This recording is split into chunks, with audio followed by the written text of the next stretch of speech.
શરણો ખરા હૃદયથી, તેને ઉપાધિ નથી, એવા શ્રી માણીભદ્ર દેવ તમને વંદો ગણાવતી. આજ આ પવિત્ર સ્થાન ઉપર બગરવાડા માણીભદ્ર દેવ દાદાના સ્થાનકની અંદર જે એમના પોતાના કુળદેવતા છે, તમને કદાચ કોઈને ખબર હશે કે નરેન્દ્રભાઈ મોદી સાહેબના બાબરી અહીંયા ઉતરે આ જગ્યાએ એમના કુળદેવતા.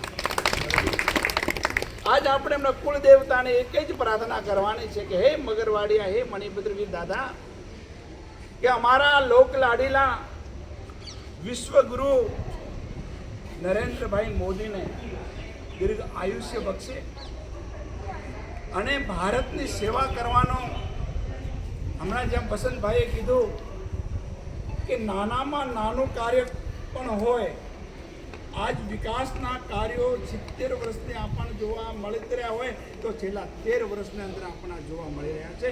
આજ જો કોઈને આભારી હોય તો આ નરેન્દ્રભાઈ મોદીના આભારી છે. દેશની સુરક્ષા હોય, 370ની કલમ હોય, 3 તલાક હોય, પછી ઉજ્જવલા યોજના હોય, બહેનો માટેની યોજના હોય, ઘરે ઘરે શૌચાલય સુધી સ્વચ્છતા હોય, આ બધું જ જો કાર્ય જો કોઈ આપ્યું હોય ને તો આ નરેન્દ્રભાઈ મોદી સાહેબ આપ્યું છે.